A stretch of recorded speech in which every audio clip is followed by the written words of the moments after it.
Ketanji Brown Jackson was confirmed yesterday in the Senate. We will talk to Pascal about his sense of both the implications of the appointment, to the extent that there is one, and her credentials. He's an attorney. And but by any way you slice it, it marks a turning point in the history of the country. It is the first time, not only is it the first time that a black woman has sat on the Supreme Court, or will sit on the Supreme Court, it will also be the first time in the nation's history where the majority of people sitting on the court will not be white men. I think you still have plurality. Yeah. White men, but nevertheless. Right. So it's Elena Kagan, Sotomayor, Ketanji Brown Jackson, Clarence Thomas, and Amy Coney Barrett. Wow. Thank God Brett Kavanaugh is there to represent me. Yes, there you go. Do you feel seen? It is just another example of woke culture where white guys just cannot get a break. Here is that vote tally. On this vote, the yeas are 53, the nays are 47, and this nomination is confirmed.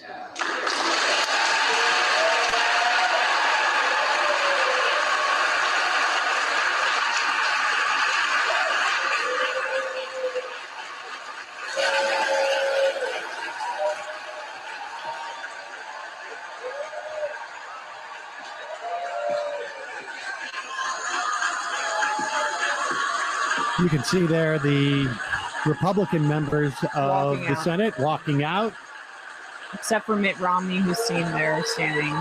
Walking out like the Pistons after they lost to Michael Jordan. Exactly. Oh, my God. And Chuck Schumer down there is going like this. Yes, Chuck Schumer is getting overexcited. And there's two things I want to note.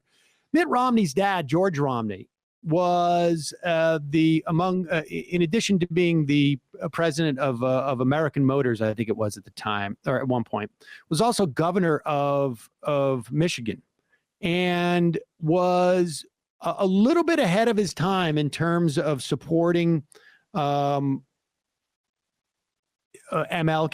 and the civil rights movement at that time, and sort of stuck his neck out a little bit relative to who he was, and in that time in terms of supporting civil rights.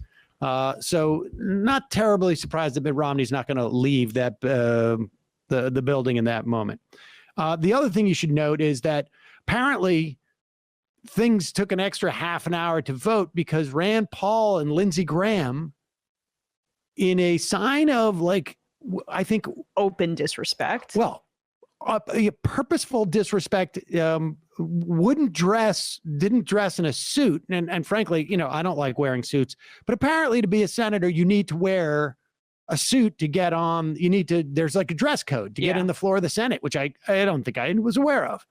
And so they did this obviously as a way of just saying, hey, we really want to show our disrespect here.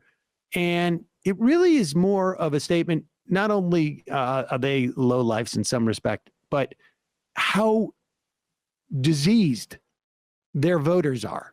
Yeah.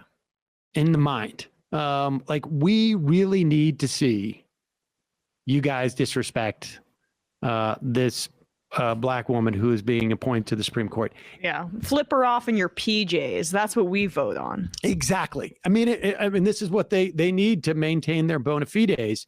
And this is, and part of the reason why they just need to show a blanket disrespect is because the Republicans never came up with a narrative that would work in any way with Ketanji Brown Jackson. They attempted to push this whole pedophilia thing, which was really as much of a sop to their QAnon base as it was an attack on her. Mm-hmm. But they're still trying. Here's Jesse Waters doing his best Bill O'Reilly impersonation. I just wanted to show this, though, really quickly, though. Her face when she gets the vote, it's 6 seconds. I mean, we just really, really quick, just because I think it is important to show this. Like, I mean, this is a historic moment. It's There she is. All right. It's beautiful, right? So keep All right. going. So, anyways, they have been struggling to come up with a theme as to how they can how they could attack Ketanji Brown Jackson.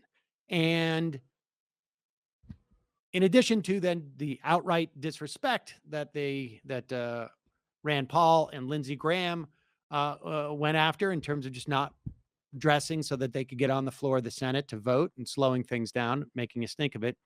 And like I say, the pedophilia attacks were as much of a sop to their QAnon base as anything else. These are people who are running for president, so they've got to appeal to the base of the Republican Party.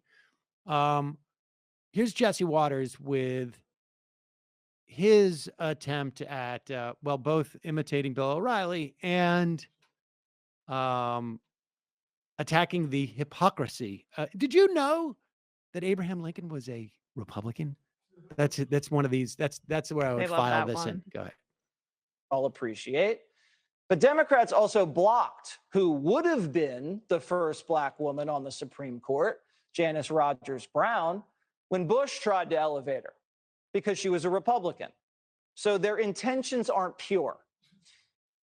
Okay. I don't know what their intentions are pure are necessarily, but what is strange about this is that Democrats never had the opportunity to block Janice Rogers Brown. I mean, she's a lunatic. And if they had, it would have been righteous. It would have been righteous, but it is simply a lie. She came up for a circuit coin appointment early. I think it was in 2003 in the Bush years. I don't know if she was actually nominated or a nomination was blocked, but then she ultimately was nominated in 2005 for the DC Circuit Court. She was confirmed. There was talk that she might be nominated to the Supreme Court, but despite the fact having a 55 to 45, was it, Republican Senate in 2005, George Bush did not nominate her. In fact, he nominated Harriet Miers. Now, the reason why Harriet Miers is not on the Supreme Court is because Republicans blocked her because he wasn't conservative enough.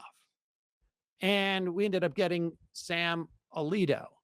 But it is a lie that Democrats blocked Janice Rogers Brown. I